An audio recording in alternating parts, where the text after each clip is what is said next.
अज्ञश्रद्धधानश्च संशयात्मा विनश्यति नायं लोकोऽस्ति पर नायं लोकोऽस्ति न परो न सुखं संशयात्मनः।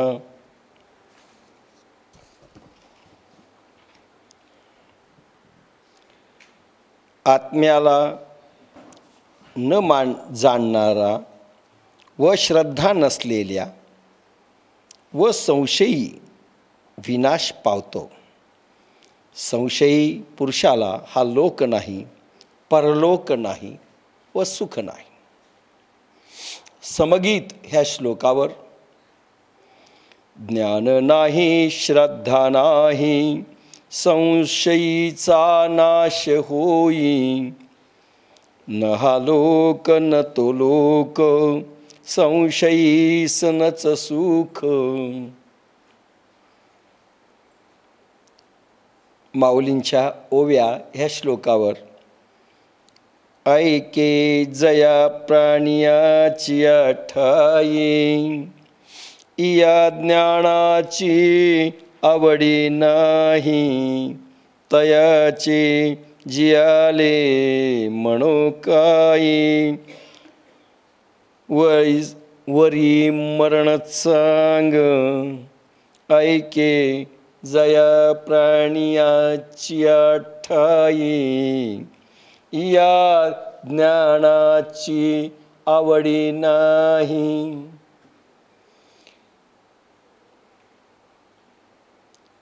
काय म्हटलंय? तीन गोष्टी परब्रह्म परमात्म्यातून निर्माण झालेल्या आहेत, ज्या सत्य आहेत, ज्या परमनंट आहेत, टिकाऊ आहेत, नश्वर नाहीत. जग आरंभापूर्वी आणि जग आरंभानंतरही आणि आजही आणि पुढेही ह्या तीन गोष्टी अविरत राहणार आहेत.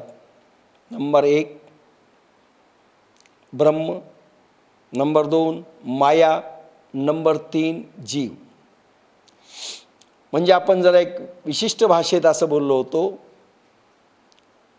जीव, जगदीश आणि जगत, या तीन गोष्टी. जीवाला फक्त एकच चॉईस आहे, एक तर जगदीशाकडे जाणे, नाही तर जगताकडे, संसाराकडे जाणे. आणि योगायोगाने पहा, हे दोन जसे असे पिलर आहेत लाईटचे, आणि हा जीव आपल्याकडे कॅमेरा आहे असं समजा. इकडे जीव नाही आहे, दोन एकीकडे आणि एकीकडे. जीव हा जगताच्या आणि जगदीशाच्या मध्ये, संसाराच्या आणि जगदीशाच्या मध्ये, ब्रह्म आणि मायेच्या मध्ये. कॅमेरा म्हणजे जीव, आणि दोन म्हणजे एक जगदीश आणि एक जगत, ब्रह्म आणि माया असं समजा. याला एकच चॉईस आहे, तो मानवी देहात. फक्त मानवी देहात एक चॉईस आहे, एक तर त्याने जगदीशाकडे जावं. आता बा, जगदीशाकडे गेला जगत संपलाय, आणि जगताकडे गेला संसाराकडे जगदीश संपला. केवढा अवघड आहे. पुन्हा दुसरा चॉईस नाही. म्हणून काही लोकांना संशय निर्माण अनेकांना झाले की बाबा आम्ही जीव आहोत, आम्हाला सुख पाहिजे. मग काही ना इकडे चमकधमक असणारा हा जगताचा पसारा जो प्रत्यक्ष दिसतो आणि हे अप्रत्यक्ष दिसतो. जगदीश हा अप्रत्यक्ष आहे, दिसत नाही, आणि जगत हे दिसतं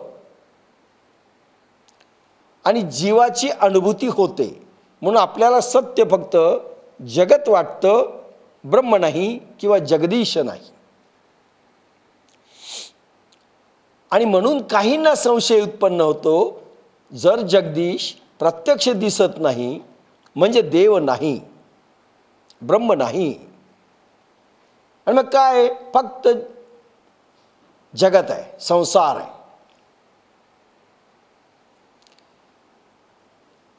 मग अद्वैत्यावादींनी म्हटलं, भगवान शंकराचार्यासारख्यानी, ब्रह्म सत्यम जगत मिथ्या. त्याचं कारण असं की ब्रह्म सत्य आहे आणि जगत मिथ्या आहे, खोटं आहे. खोटं का म्हटलं? मग जीववाले म्हणतात, जीवाची कास धरणारे जगत खोटं आहे, प्रत्यक्ष दिसतं. अहो, हे घर खोटं आहे म्हणलं तर कसं चालेल? हा संसार खोटा आहे म्हणलं तर कसं चालेल? आम्हाला दिसतोय, भासत नाहीये, फक्त दिसतो देखील. आणि ही गोष्ट खोटी का?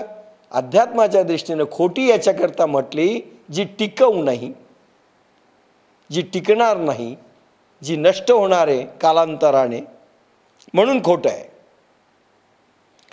जी टिकवूच नाही आहे ती वस्तू, आणि टिकवू जर नसेल तर ती खोटी आहे.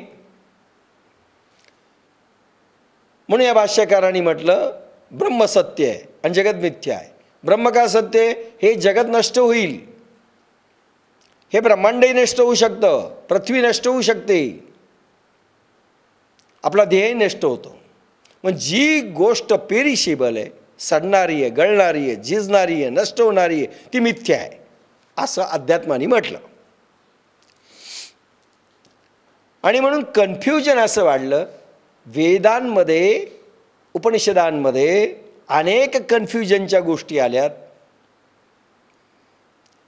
की एकदा एक सांगितलं आणि एकदा एक सांगितलं, एकदा त्याच्या विरुद्ध सांगितलं. मग नेमकं काय सांगितलं? आणि सगळ्यात अवघड ते आहे. म्हणून वेद समजत नाहीत, आगमनिगम ग्रंथ समजू शकत नाहीत, का सगळं रहस्यमय भांडार आहे.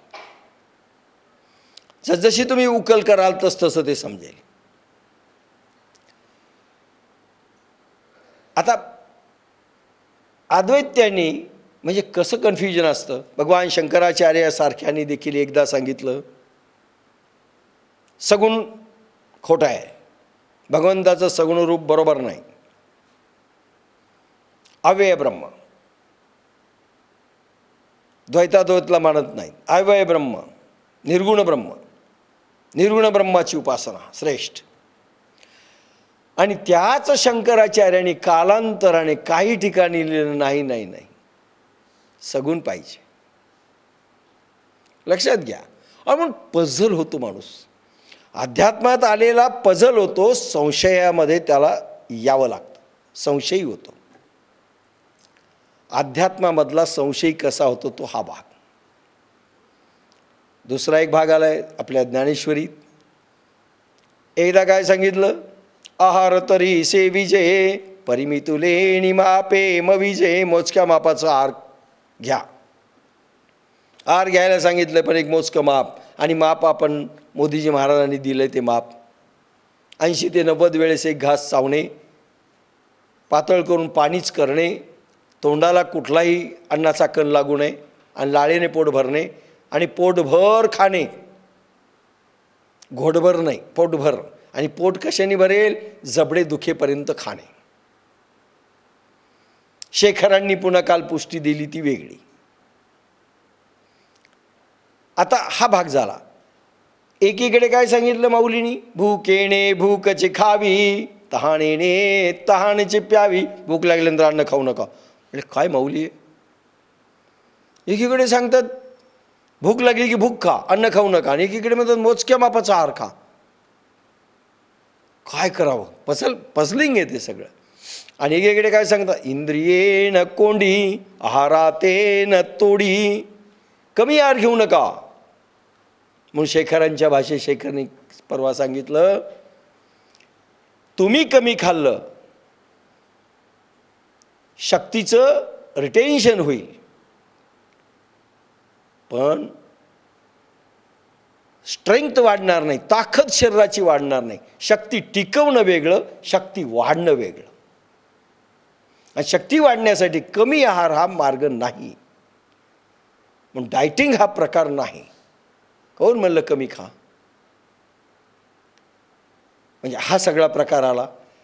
पण एकीकडे माऊली म्हणतात इंद्रिय कोंडू नका. एकीकडे म्हणतात असं खा, एकीकडे म्हणतात खाऊच नका.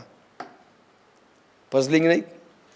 आणि म्हणून अनुभवाच्या ज्यावेळेस साधनेच्या वाटेवर आपण चालू त्यावेळेस वेगवेगळे तिन्ही अनुभव घ्यावे लागतील. हे खरं आहे की संसार करायचा असेल आणि व्यवहार करायचा असेल, सिद्ध झाल्यानंतरही खावं लागणार आहे. साधक अवस्थेच्या एक विशिष्ट स्थितीमध्ये काही काळ तुम्हाला खाण्यावर बंदी आहे. नेहमी करता नाही, नाहीतर ते शरीर टिकवू शकत नाही. का शरीर हे अन्नावर आहे, अन्नमय कोश आहे. अन्नाशिवाय जगू शकणार नाही, हे लक्षात घ्या. म्हणून याची हेळसाळ होता कामा नये.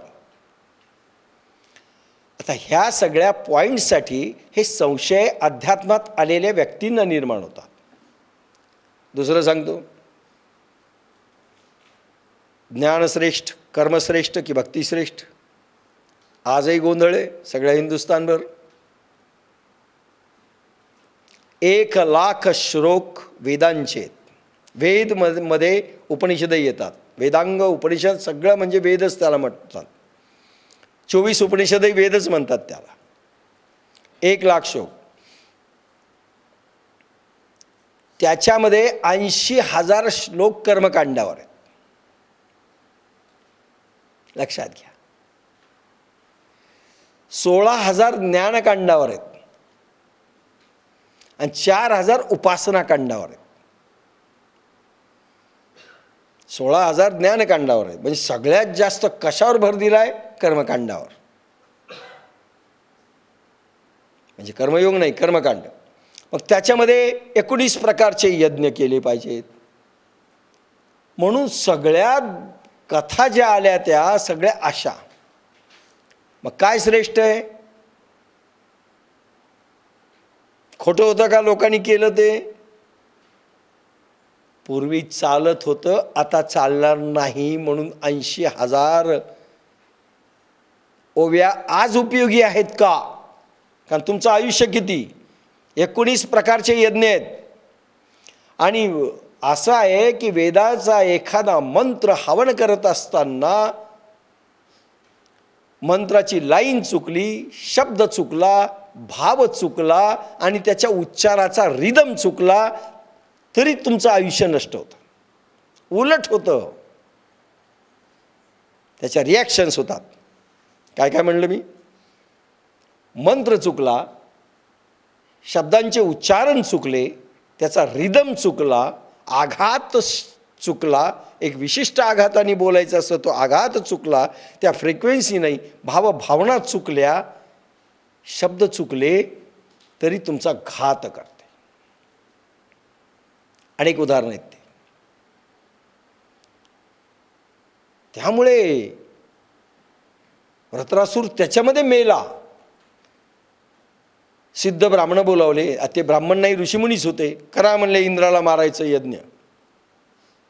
मंत्र सुरू केले, आघात चुकवले त्यांनी हटकून, तर यजमान वृत्रासूरच मेला. हटकून चुकवले. त्याला काय कळतं हे आघात चुकवायलेत म्हणून? किती अवघड आहे. आता तर सुरळ यज्ञ करतात, दन. हो ही नाही, इतकं अवघड आहे कर्मकांडांचं. विधी चुकली, त्याचं डायमीटर चुकलं, किती बाय कितीचं चुकलं तरी त्याच्या रिॲक्शन्स आहेत उलटसुलट. आणि ह्याच कोणाला माहिती नाही. आपल्याला वाटतं ते सगळं बरोबर असेल. बरोबर असेल तर त्याचा चमत्कार यज्ञ संपला की दिसला पाहिजे, त्वरित दिसला पाहिजे. दिसतो का? नाही. 1000 क्विंटल तेल जाळलं तरी दिसत नाही, तूप जाळलं तरी मानतो काहीतरी झालं असेल. पर्जन्य पडावा म्हणून जर यज्ञ केला तर असलेले ढग निघून जातात. इतकं कठीण आहे ते. ते सायन्स आहे. थोडी चूक सहन होत नाही. ज्ञानकांड त्याचाही अलग प्रकार आहे. म्हणून भक्ती श्रेष्ठ काही नाही म्हटलं. मग भक्ती श्रेष्ठ का ज्ञान श्रेष्ठ की भक्ती? आता भक्ती सोपी आहे का? मी सांगत चाललोय तुम्हाला. माणसाला वाटतं इकून तिकडे पळायचं, तिकून तिकडे पळायचं, तिकून तिकडे पळायचं, शेवटी सगळं सोडून द्यायचं. संशय निर्माण होतो. आणि इथे ह्या श्लोकात म्हटले संशयात्मा विनश्यती. आणि तुम्हाला का संशय एकदा उत्पन्न झाला, देव आहे की नाही, कर्मश्रेष्ठ आहे का, भक्तिश्रेष्ठ आहे का ज्ञान श्रेष्ठ आहे, संशय उत्पन्न झाला, साधना श्रेष्ठ आहे का, इतक्या तासच केली पाहिजे का, खरंच आपल्या परंपरेमध्ये शक्ती आहे का, सोमानीजवळ अशी पावर आहे का, बरं आपल्याला पावर निर्माण होऊ शकते का, बरं खरंच त्या काळात अनुभव आले ते आपल्याला येऊ शकतात का. संशय कुठलाही निर्माण होऊ द्या, श्रद्धेच्या विरुद्ध संशय, की त्याचा नाश झाला म्हणून समजा. हा बोलतोय साधक आणि भक्तांसाठी, साधक भक्त आणि योगी, की ज्यांना काय आहे, आलेले आहेत मार्गामध्ये पण मध्येच संशय निर्माण होतो. परत शर्वंतर पण करायला पण मरून जाऊत का. मग डॉक्टरकडे गेले, अहो कसे चाललेत तुम्ही, असं कुठं खात असतात का, मग मरून जाताल. आरशात जाऊन उभा राहतात, खप्पड झालोत, मरायला टेकलो. कमी खा म्हटलेलं नाही आपण, काहीच्या काही सायन्सला न जुमानता आपण काही मनाने करतो, शक्ती क्षीण होते. मग कॅलरीज किती निर्माण होतात तो सगळा विषय वेगळा आहे. पण जर का तुम्हाला संशय आला, शक्ती खरंच राहते का, मग एखाद्या वेळेस बघून हातातून पडलं, शक्तीच नाही, सहज जरी पडलं तरी मग हातही उचलत नाही, मग दुसऱ्या हाताने अच्छा हे हात उचलायला गेलो, ह्या हाताला लोटायला लागलो, ह्या हातातही शक्ती नाही, असा जरी संशय निर्माण झाला, संपलं, की त्याचा नाश होतो. म्हणून कुठल्याही गोष्टीमध्ये संशय असता कामा नये. नौकर लावला, संशयानं पाहिलेत, तो काम करतो आणि आपण वॉच करतो, चमचा उचलला का, वाटी थैलीत घातली का, ते गेली की सगळे मोजत बसले, 1 2 3 4 5 6 7 8. आपल्या हातानं दुसरीकडे राहिली, नक्की वाटी गायब केली, इनच नेली. संसारही खराब होतो. कुठेतरी विश्वास, कोणावरही विश्वास नाही. ज्या माणसाचा संसारामध्येही व्यक्तीवर कधीच विश्वास निर्माण होणार नाही, अविश्वास ठेवावा लागेल ना. एकावर ठेवू नका, दुसऱ्यावर ठेवा, तिसऱ्यावर ठेवावं लागेल. भरताना बुडवलं तर, फसवलं तर फसेल. अरे करोडो जन्म आपल्याला लोकांना फसवलंय, अजून एक. पण विश्वासच जर ठेवला नाही तो संसारातही यशस्वी होत नाही. आचार्य आणला, स्वयंपाक करायचा, पण कशाहून तो चांगली भाजी करेल. आता कसं काही केलं संशय, तसं संसार खराब होतो, तसं अध्यात्मही खराब होतं. ह्या त्या सायकॉलॉजिकल ओव्या आहेत. मानसशास्त्रीय. अर्जुनाला संशय निर्माण झाला होता, त्याच्यासाठी भगवद्गीता अवतरली. आपल्याला तर सगळंच आहे, फक्त संशय असा नाही. ऐके जया प्रणयाची ठाई, या ज्ञानाची आवडी नाही. संशयी माणसाला परमात्म्याचंच आकर्षण नसतं, जगदीशाचं आकर्षण नसतं, ब्रह्माचं आकर्षण नसतं, आणि म्हणून त्याला ज्ञानही पाहिजे नसतं. म्हणून अनेक लोक भक्ती करतात संसाराच्या गरजा पूर्ण करण्याकरिता. संसारिक वस्तू, संसारिक विषय आणि संसारिक व्यक्ती आम्हाला पाहिजेत म्हणून त्या उपासना आहेत. पहा तुम्ही कशा होतात त्या. म्हणजे तुम्ही कोणीकडे गेले,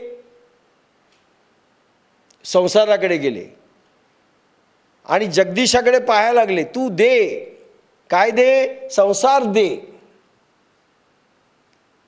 तुझं ज्ञानही नकोय आणि तूही नकोयस आम्हाला. तुझा उपयोग संसाराच्या गरजा पूर्ण करण्याकरिता हवा आहे. तू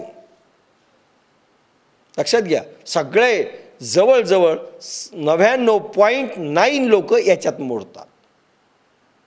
डेअरिंगनं बोलायलो. प्रत्येकजण काय मागतो? कुठल्याही महाराजाकडे गेलं की आमचा व्यापार चालणं, आमचा धंदा चालणं, आमचं घर बरोबर. म्हणजे मागायलेत काय तुम्ही? प्रत्येक पहा, इंट्रोस्पेक्शन करा.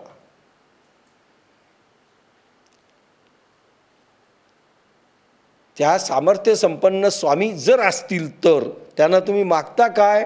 संसारिक गरजा, नीड्स, बेसिक नीड्स. ज्या संसारांच्या वस्तूच्या सुखाच्या कल्पनेवर आमचं मनाचं सुख अवलंबून आहे त्या वस्तू आम्ही मागतो. चांगली बायको दे, चांगला नवरा दे, त्याला अक्कल दे, त्याला बुद्धी दे, वस्तू दे, कार दे, मोटर दे, हेच मागतोयत ना. म्हणजे लक्ष कोणीकडे? अटॅचमेंट कुठे? जगताकडे. फक्त डिमांड कुठे? जगदीशाकडे. जगदीशाकडे का तुमचं लक्ष नाही? कोणाला माहीत तो देईल की नाही. संभ्रम आहे आम्हाला, अध्यात्मावर संभ्रम आहे. जगदीशावर सगळं सोडलं तर संसार गेला म्हणजे. कारण अनेकांनी सांगितलंय जगत मिथ्या, जगताला सोडा, संशय निर्माण करून ठेवला. पण आम्हाला वाटतं नको नको, हे लाईफ पाहू, पुढच्या जन्मात पाहू भगवान. आम्हाला फक्त गरजा पाहिजे. म्हणून आमच्या साधना आम्ही बसतोच त्या ह्याच्यानी संकल्प करून. आणि कुठल्याही मंदिरात गेले की आमचे संकल्प ते पाहिजे असतात की आम्ही पाठ फिरवलेली असते जगदीशाकडे आणि जगताकडे. आम्ही सगळं वर मागतोय जगदीशाला की आम्हाला ह्या वस्तू संसाराच्या दे, आरोग्य दे, सगळं दे. आपण मागतो काय ते पहा. म्हणून संशय आहे, कारण आम्हाला संशय आहे. ज्ञान नकोयचे आम्हाला. उद्या ईश्वराने सांगितलं एक तर मी पाहिजे का हे पाहिजे. भगवान कृष्ण जिथे होते त्यांना किती जणांनी ओळखलं, किती जणांनी. गोकुळ जर मायनस केलं, वृंदावन जर मायनस केलं, नंद यशोदेनी ओळखलं नाही. त्यांना आपला बाळ कान्हाच वाटला. न देवकीनी ओळखलं, मातेनी कोणी ओळखलं? किती जणांनी ओळखलं?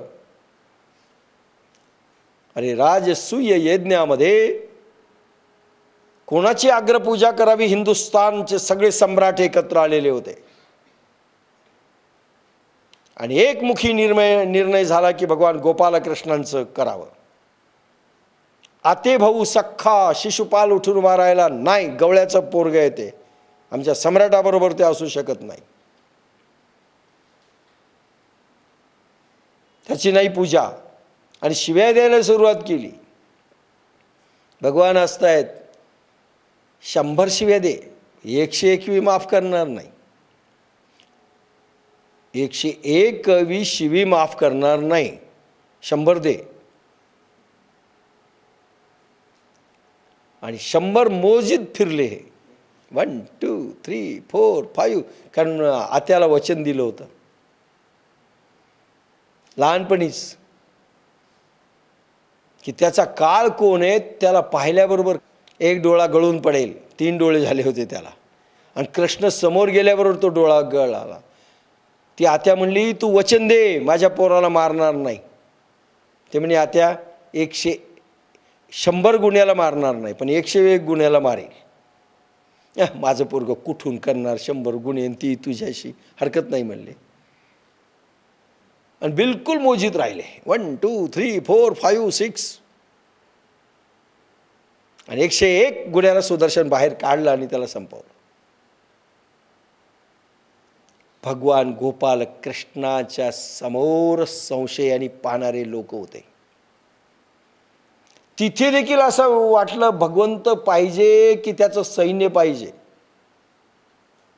अर्जुन जर सोडला तर सगळे म्हणले कशाला घेता याला. कारण भगवंतानी सांगितलं मी युद्धात लढणार नाही, मी हात रिकामे करून असेल. माझं सैन्य एकीकडे आणि मी एकीकडे. काय पाहिजे तुम्हाला? लक्षात घ्या, तुम्हाला काय पाहिजे? काय झालं त्यावेळेस? सैन्य मागायला जात होते, राजे लोक येत होते, कोण कोणाकडून असं चाललं होतं, महाभारतीय युद्ध होणार होतं.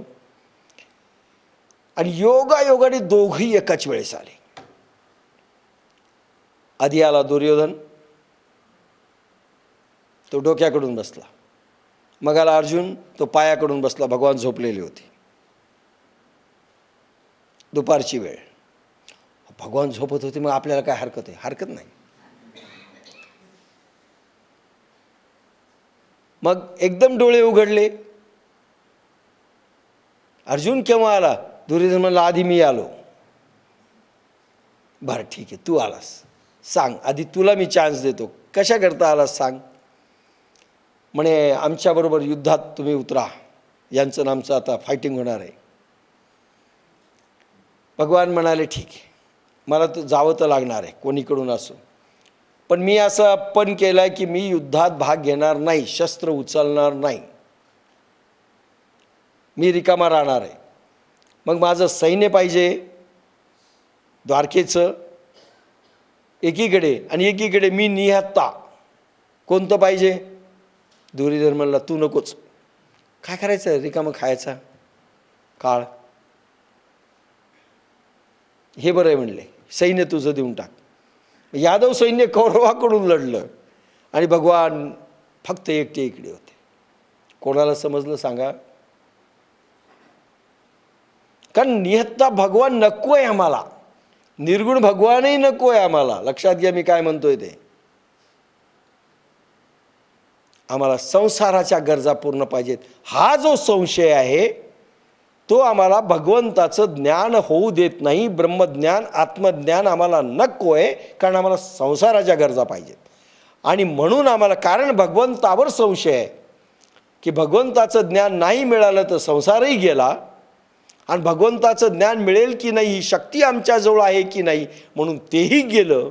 आपल्याच शक्तीवर संशय, आपल्या साधनेवर संशय, याच्याकरता की भगवंताचं ज्ञान खरंच होईल की नाही आम्हाला संशय आहे. ह्या भागावर भगवान बोलत चाललेत आणि ज्ञानेश्वर आपल्याशी बोलत आहेत. ज्या ठिकाणी तुम्हाला संशय निर्माण होईल म्हणजे श्रद्धा नसेल. एका नाण्याच्या दोन बाजू.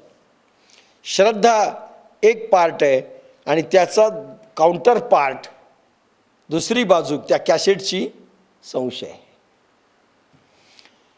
आम्हाला का संशय नाही, आम्हाला का श्रद्धा नाही का समजायचं, ते संशयी आहे. पण वेळ मिळत नाही म्हणून सांगतोय. उगीचे का श्रद्धा मधून मधून येत नाहीत का? आम्ही नाही येत, कारण तुम्हाला संशय आहे आज की संसाराच्या गरजा कोणाला माहीत अध्यात्म पूर्ण करेल की नाही.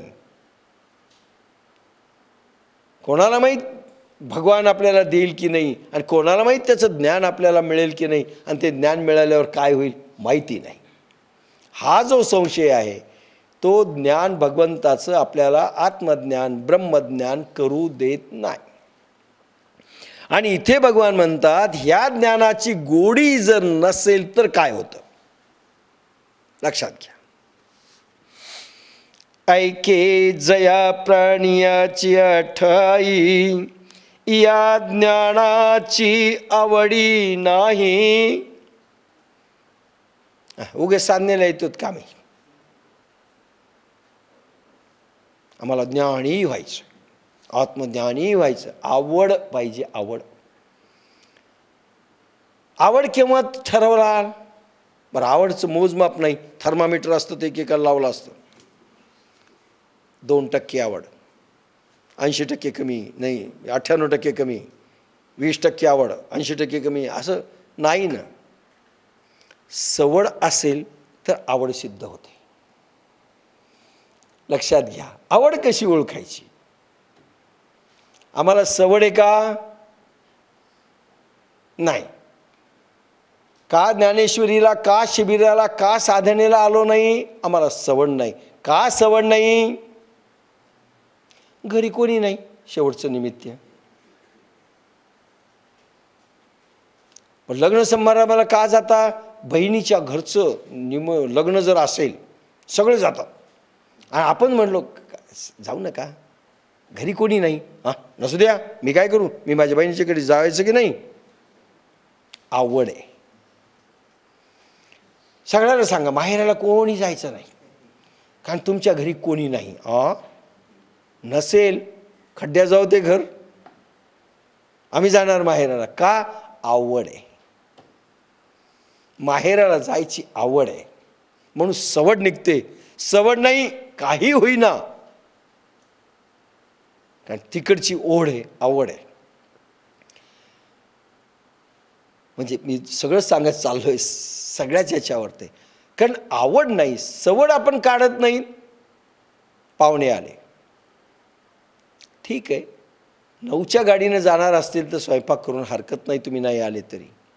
पण पाहुणे मुक्कामाला असतील, त्यांना सांगायचं 4 वाजता स्वयंपाक करून आपण आल्यावर जेऊ, तुम्ही पण मदत करा, आपण सगळे मिळून स्वयंपाक करू, ज्ञानेश्वरीला जाऊ, तुम्ही ऐका, झोपही चांगली लागते तिथे. तुम्हाला नाही जरी समजलं तर एक झोप छान होते, मग आपण गप्पा मारू. नाही, ते निमित्त ठरतं. या छान झालं, आज मंगळवार होता, चांगले आले तुम्ही वेळेवर, सांगता येतं फोन करून, हे पाहुणे आले. कारण आवड नाही आणि म्हणून सवड निघत नाही. लक्षात घ्या मी काय म्हटलं ते.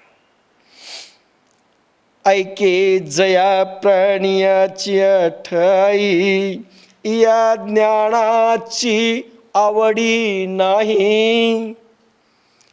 हे ज्ञान मला मिळावं, मला आत्मज्ञान व्हावं, ही आवड जर त्यांना निर्माण झालेली नसेल प्राण्याच्या ठिकाणी, तयाचे जियाले म्हणो काही, वरी मरण चांग.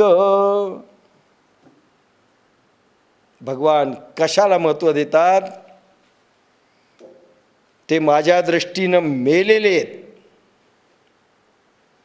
म्हणजे उद्या तुम्ही त्या जगदीशाला केवळ संसाराच्या वस्तू मागत असाल तरी तुम्ही मेलेले आहात, कारण त्याच्यावर तुमचा विश्वास नाही, त्याच्या कार्याला सवड नाही, त्याच्यासाठी सवड नाही,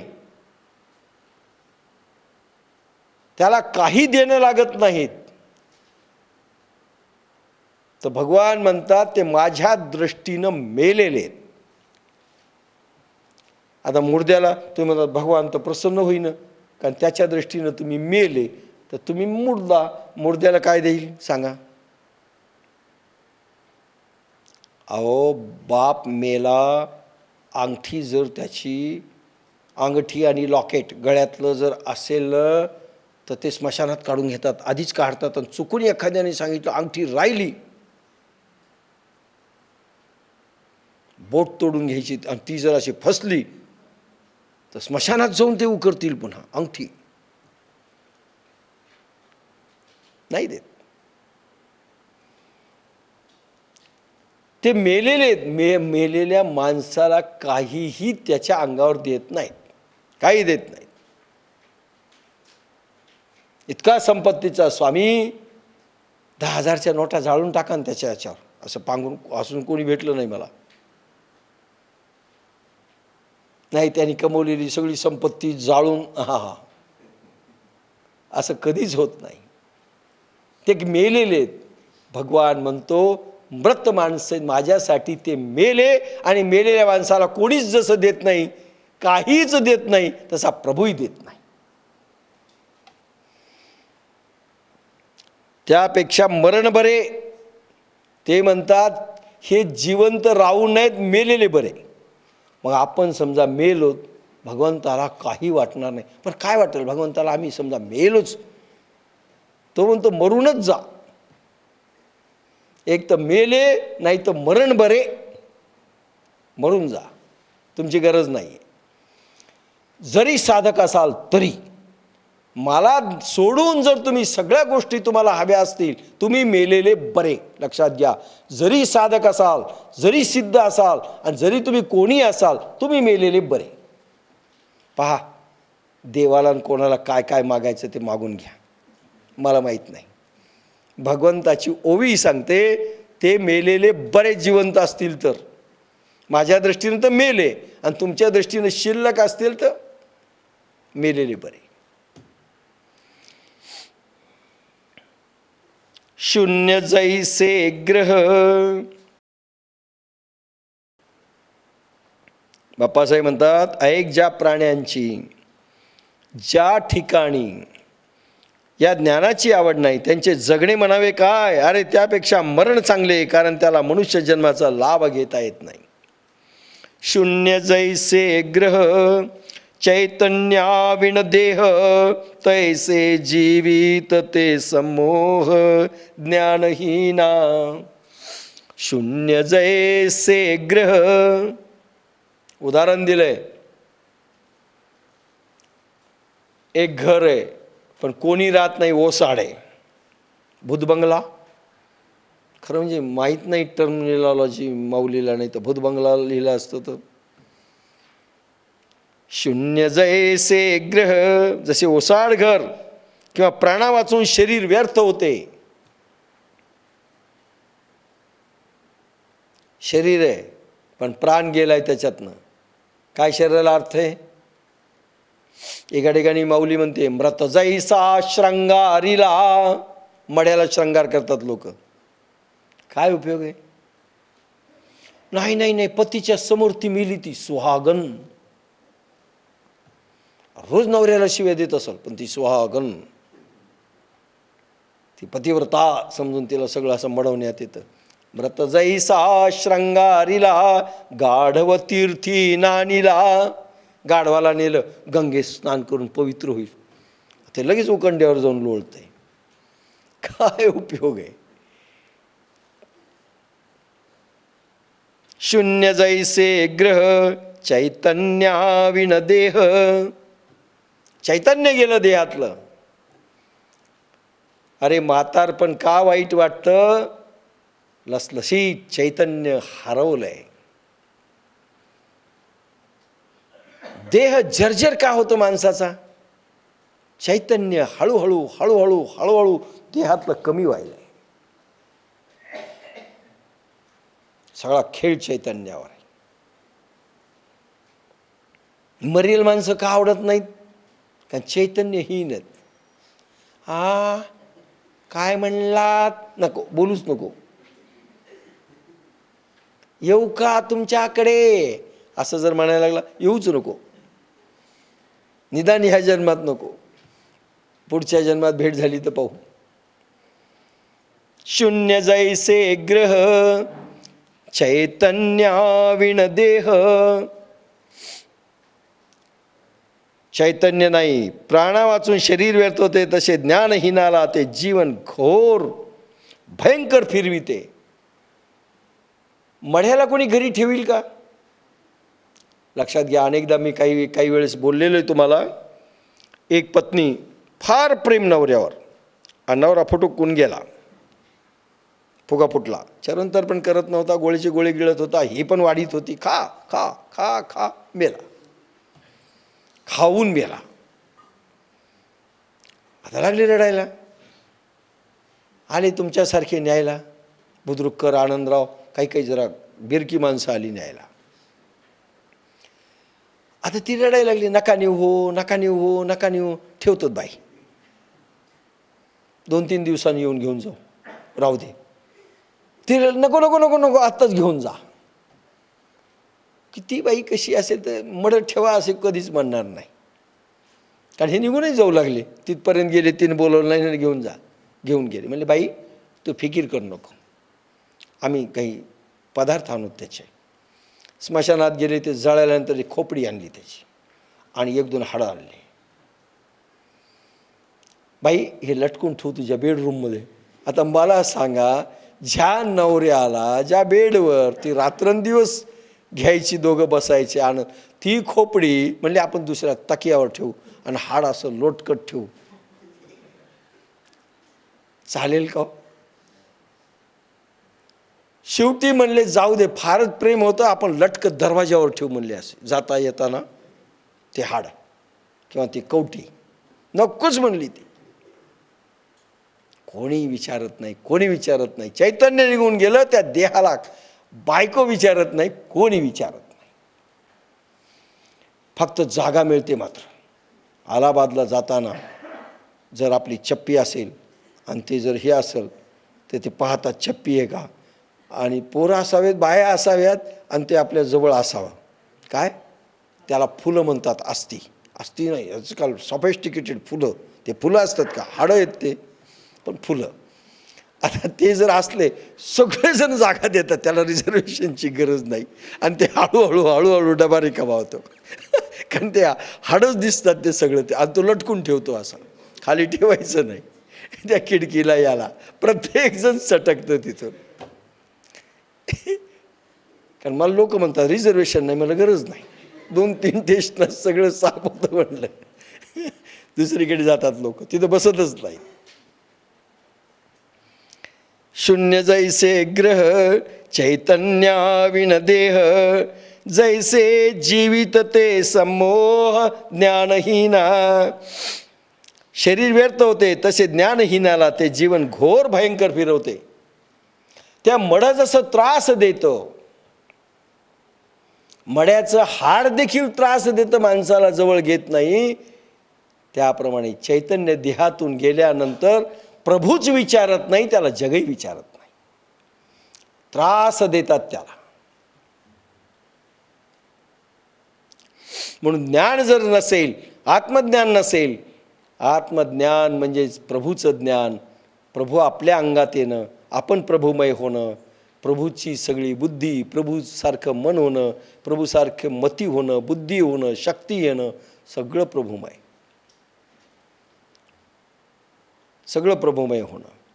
ते नसेल तर त्याला कोणीही विचारत नाहीत.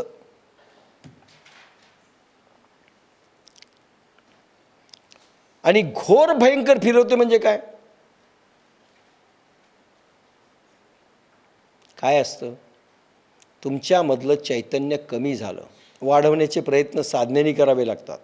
शारीरिक शक्ती टिकवायचे प्रयत्न सगळ्या प्रकाराने करावे लागतात. एकदा शक्ती क्षय होऊन तुम्ही डाऊन जर होत असाल शारीरिक याच्याने, संपलं तुमचं आयुष्य. त्याला बायको देखील धड बोलत नाही हो, त्या नवऱ्याला, बिमार नवऱ्याला चांगली बायको धड बोलत नाही, आणि बिमार बायकोला नवराही धड बोलत नाही. कारण जीवनी शक्ती कमी झाली, चैतन्य कमी झालं, कोण विचारतं त्याला, कोणी विचारत नाही. आणि म्हणून संसारात त्याला यातना भोगाव्या लागतात. लक्षात घ्या काय म्हणलं. आणि म्हणून असं म्हटलंय काही जागी, खरं म्हणजे आज संपवायचंय मला, शेवटची ओवी, शेवटचा श्लोक आहे.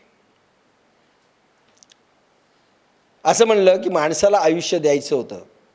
ब्रह्मदेवानी सगळी सृष्टी निर्माण करण्याच्या वेळेस म्हणले 100 वर्षाचं आयुष्य आहे, ते वाटलं, प्रत्येकाला 20-20 वर्ष दिले. कुत्र्याला म्हणले तुला 20 वर्ष, घोड्याला म्हणले तुला 20 वर्ष, माणूस आला त्याला म्हणले तुला 20 वर्ष, वाटून टाकलं.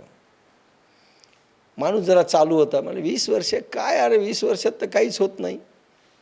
गेले प्रभूकडे, प्रभू चांगलं नाही म्हणले, ते बुद्धू आहेत म्हणले सगळे, त्यांना काय करायचं एवढं मोठं आयुष्य, हाती घोडा, मग आम्हाला द्या म्हणले काही त्याच्यातलं काढून. म्हणले बाबा आता मी वाटून टाकलं, कोणी नको म्हणलं जर आलं तर मी तुला ते आयुष्य देतो.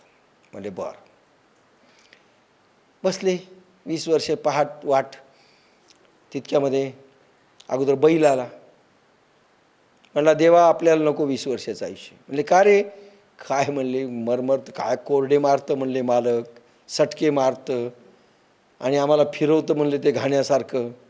घाण्याचं कोल्हू का बैल, कोल्हू म्हणजे घाण्याचा बैल असा फिरतो ना त्या पट्टी लावून, आणि सगळं आयुष्य बेकार आहे साहेब. मग किती, 10 वर्ष आमचे घेऊन टाक. ठीक आहे म्हणले 10 वर्ष मला देऊन टाका, याला 30 झाले. नाही म्हणजे 30 मी जात नाही म्हणले, अजून मला पाहिजे. बरं ठीक आहे, आता कोण येतं ते पाहू. 40 होते का, अच्छा 40 होते तर 20, मग बैलाचे 20 घेतले, 20 दिले बैलाला. नंतर आलं कुत्रा. मला देवा कधी भाकर मिळते कधी मिळत नाही, गावभर फिरावं लागतं, मालक कधी सटके मारतो, कधी हे करतं. आमचं एक 20 वर्षाचं आयुष्य घेऊन टाका. बस झालं म्हणले 20. ठीक आहे म्हणले, आपल्याला देऊन टाका म्हणले. झाले याचे 60. आता राहिले शेवटचा आला घुबड आलं. ते म्हणलं देवा असं काय लटकायचं उलटं, आणि ते पण दिवसा काय तर आंधळ्यासारखं होतं, रात्री दिसतंय, सगळे झोपलेले असतात, मला पाहून काय कामाचं. 10 वर्षाचं आपलं आयुष्य घेऊन टाका, 10-20 वर्षाचं देऊन टाका म्हणले, याला देऊन टाका म्हणले. असं म्हणून ते 60 आणि याचे 20 असे 80 झाले किंवा 100 झाले. समजा 40 आधी दिले होते, 20-20 आले यांचे. बस आले घरी. आल्यानंतर पहिले 20 वर्ष चांगले जातात पा कोण्याही माणसाचे. स्वच्छंद आनंद आहे की नाही, खेळकर. आता आपण त्याला ओझं इतकं दिलं की त्याचा खेळच बंद झाला तरी तो खुश राहतो. 20 वर्षाचं आयुष्य नो टेन्शन. अभ्यास सोडला तर त्या पोराचं ते खरं आयुष्य आहे ईश्वराचं. त्यानंतर लागलं लग्न होतं, मॅरेज. सगळ्या कधी करशील लग्न माझे, लग्न होतं याचं. लग्न झालं की ते घाण्यासारखा बैलासारखं फिरावं लागतं संसार चक्रामध्ये.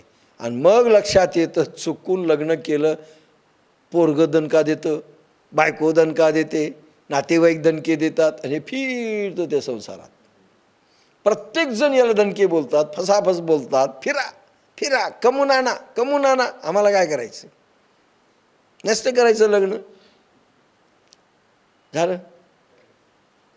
त्यानंतर आयुष्य येतं याचं, म्हणजे दुःखाचं आयुष्य सुरू झालं. त्यानंतर कुत्र्याचं 60 वर्षाच्या वयानंतर कुत्र्यासारखा हा भुकत चालतो. आमच्या काळात असं होतं, भाव भाव, आम्ही असं करीत होतो, भाव भाव. ते सगळेजण पाहतात आणि दूर जातात. कुत्र्यासारखा भुंकत असतो,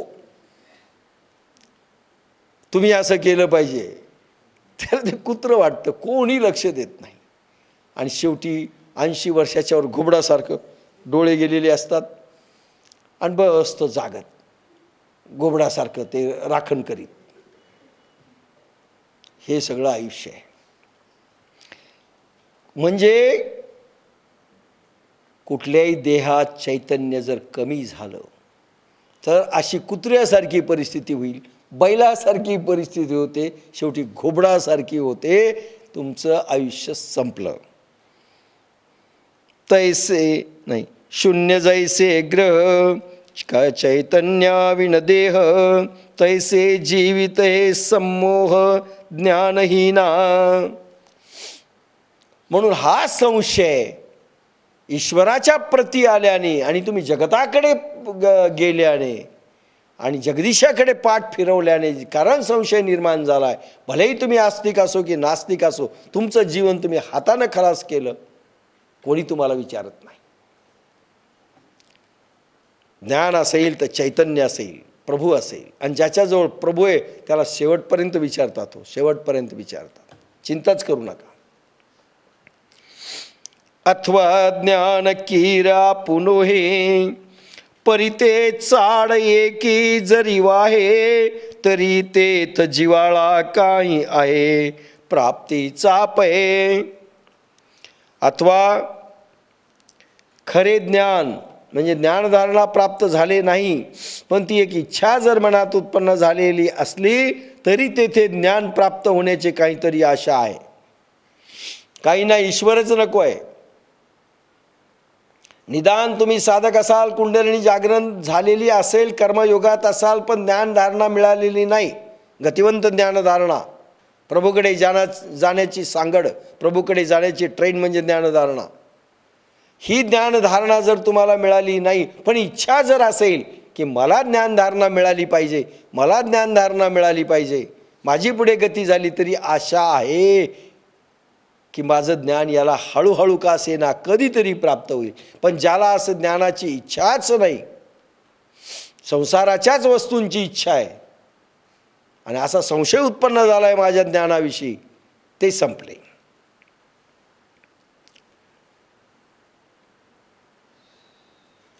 जिवाळा जरी काही आहे प्राप्तीचा पै, वाचून ज्ञानाची मोठी गोडी कायसी, परिते असताईन धरी मानसी, तरी तो संशय रूप हुताशी पडिला जाण. शिवाय ज्ञानाची गोष्ट कशाला, पण ती आस्था देखील मनबुद्धीत धरीत नाही, एवढ्यावरून तो संशयरूप अग्नीत पडला आहे. ओळख. आपल्याला म्हणले तुम्हाला संशय होतं, छे छे संशय नाही. आवड आहे का, सवड काढली का, आणि आत्मज्ञान मिळण्याची लालसा आहे का, 3 गोष्टी. कशा ओळखायचं, आवड सवड काढलेली असेल तर. आम्हाला याच्यातनं वेळ नाही, आम्हाला त्याच्यातनं वेळ नाही, आम्हाला फलाण्यातनं वेळ नाही, संपलं. मुली घरी आल्यात म्हणून वेळ नाही, फार अवघड गोष्ट आहे बरं मुली. कारण वहिनीचं तिचं जमतच नाही. मुली घरी आल्यानंतर अनेक लोक राहतात का, मुलगी आली, महिनाभर राहतात, तुमची नामची टाटा बाय बाय. मग ती साधना असो की ती ज्ञानेश्वरी असो, का मुलगी घरी आली. कारण का कधी दोघाचं भांडण होईल, भावजाईचं आणि पोरीचं. पोरीलाही प्रेम नसतं त्या भावजाईविषयी, आपण कधी होऊच दिलेलं नाही. काही निमित्त पुरे असतं, येण्याकरता काही निमित्त असतं. मला आनंद वाटला एका गोष्टीचा. कमी जास्त श्रद्धा फंडसराच्या होतात, पण परवा आळंदीला आले आणि म्हणले मला 2-4 दिवस मी सुट्टी काढून राहिले. इकडे पाहिलं त्यांच्या दोन्ही पोरी आलेल्या आहेत घरी, त्या जास्त राहतही नाही आहेत. एक तर निघूनही गेली, पण निघून गेली तरी फंडसर तिथे आहेत, लक्षात घ्या. आणि त्याच्यामुळे, कारण त्यांना एक छान अनुभव आले म्हणे. तिथे बसल्यानंतर इतके सुंदर अनुभव आले. त्याचं कारण मुलीचा मोह सोडून देखील तिथे होते. मी असेच केलं, इतकी श्रद्धा कशी काही एकदम वाढली. प्रभू पाहतो माझ्यासाठी तुम्ही काय काय सोडलंय, लक्षात घ्या म्हणून सांगणं जरुरी झालं. आणि ज्यावेळेस मी पाहिलं दोन्ही पोरी इथे आहेत, एक पोरगी तर निघूनही गेली असेल, गेली ना तेव्हाच, पण ती 4च दिवसाकरता आली आणि 4ही दिवस तिथे, 7-8 दिवस तिथे, पोरगी भेटली नसेल, निघून गेली. प्रभू हे सगळं पाहत असतो. दोन्ही पोरीला मुद्दाम पाठवतो, किती अटॅच होतात, किती ज्ञानेश्वरी बुडवली. आणि त्यांनी बुडवले नाही तर समजू नका, खूप ज्ञानेश्वरी मस्त बुडत आहेत. बुडत नाही असं काही समजू नका, साधनाही बुडते, ज्ञानेश्वरी बुडते. पण कधीतरी असा टच आला तर प्रभू ठेवत नाही, हे दाखवायचं आहे.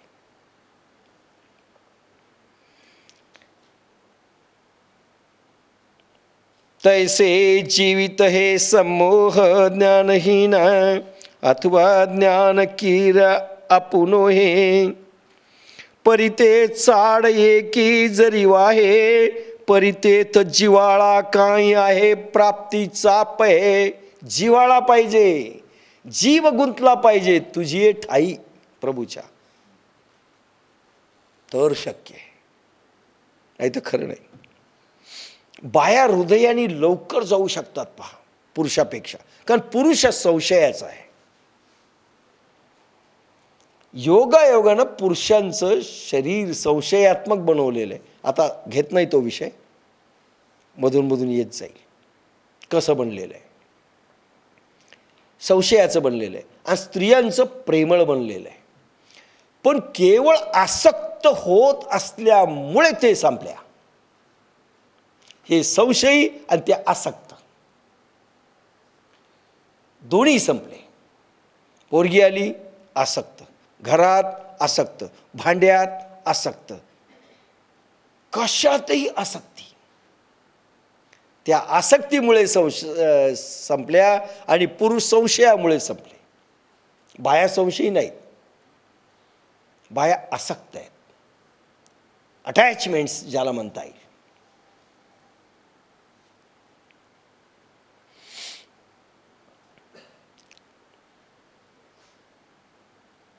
शिवाय ज्ञानाची गोष्ट कशी, म्हणून जिव्हाळा पाहिजे. वाचून ज्ञानाची मोठी कायसी, परिते आस्था न धरी मानसी. अरे ज्ञानाची गोष्ट कशाला, आस्था पाहिजे, आस्था, प्रेम आणि जिव्हाळा पाहिजे. नाही प्रभू तू मिळालाच पाहिजे मला. आवड, जिव्हाळा, 5 शब्द कसे वापरलात. आवडीनंतर जिव्हाळा शब्द वापरलाय आणि नंतर आस्था शब्द वापरलाय. 3 स्टेजेस वेगळे आहेत. सवड काढली तर आवड निर्माण होते, पण आवड टेम्पररी असू शकते. म्हणून जिव्हाळा शब्द, जीव होता. नाही भेटावा भेटावा भेटावा, भेटलं तर भेटावा, उगाच बसतोत का आम्ही, भेटलं तर काय बिघडतं का, असं नाही. जिव्हाळा पाहिजे, जीव ओतला पाहिजे. जिव्हाळा म्हणजे, आणि ओलावा पाहिजे. त्यासाठी प्रेम हवंय. प्रेम प्लस आसक्ती, जिव्हाळा. जिव्हाळा म्हणजे काय, प्रेम आणि प्रेमाच्या बरोबर आसक्ती, प्रभूविषयी आसक्ती, संसाराची आसक्ती नाही. मग शेखरांचं एक वाक्य होतं जे मधून मी वापरतो. ते म्हणाले, तुमच्या सरांनी सांगितलं असेल आसक्ती राहू नका, पण ध्येयावर आसक्त राहा. प्रभूशी आसक्ती करा, संसाराची विरक्ती करा.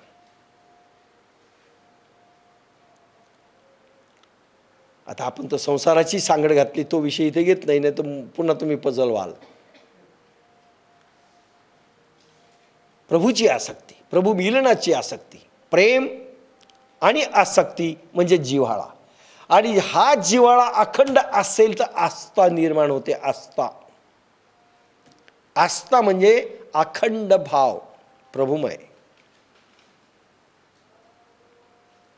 भावनेच्या पलीकडे शब्द आहे आस्था.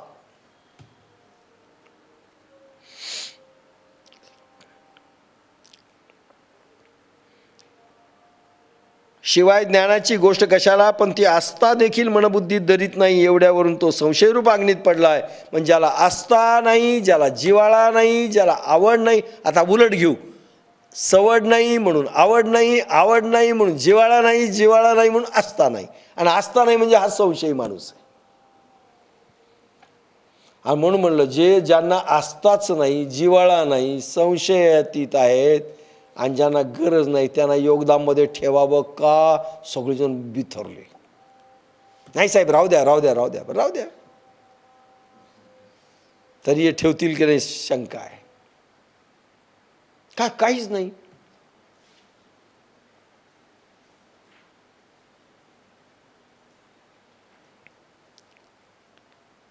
जे अमृत ही परी नावडे, ऐसे सवियाची अरोचक जय पडे, तय मरण आले असे पुढे जाणो एकी. काकी अमृतही आवडत नाही, अशी अरुची ज्यावेळी निसर्गता येते त्यावेळी मरणाची घटका भरली आहे असे निश्चित ओळखता येते की हो.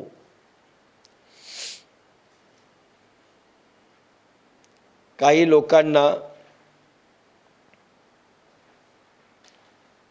चारीकडून डॉक्टर असतात, हा मध्ये असतो,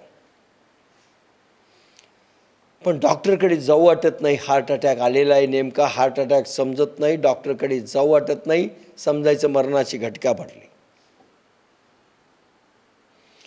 अमृत आहे पण तो प्राशन करत नाही, समजायचं याची मरणाची घटका भरली.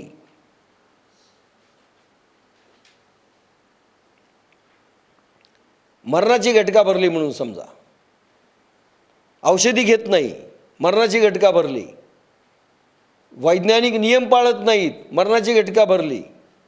सगळे रोग आहेत पण काही पाळत नाही. पथ्य नाही, पाणी नाही, साधना नाही, आसन नाही, फिरणं नाही, चर्वण नाही, तर्पण नाही, देहशुद्धी नाही, समजायचं हे मरणपंथाकडे चालले. आणि आपण म्हणले की नाही तुम्ही मरणपंथाकडे जाऊ द्या जाऊ द्या जाऊ द्या, तुम्हाला काय करायचं, तुम्हाला तर बरं झालं ना, आम्ही मेलो म्हणजे. अरे असं जरी म्हणणारे असतील तेही मरणपंथाकडे चालले. माहिती, सगळ्या गोष्टी माहिती असून आपल्याला जुळत नाहीत, आपल्याला करू वाटत नाही, हे सगळे मरणपंथाकडे चाललेले. अमृत असून फायदा काय, घेऊच वाटत नाही आम्हाला. ध्येयशुद्धी माहीत असून फायदा काय, चरवंतर पण माहीत असून फायदा काय, त्याच्यासाठी कुठलेच प्रयत्न नाहीत. आणि काही लोक तर औषधही घेत नाहीत. ते म्हणले मरणाकडे चाललेत असं समजा.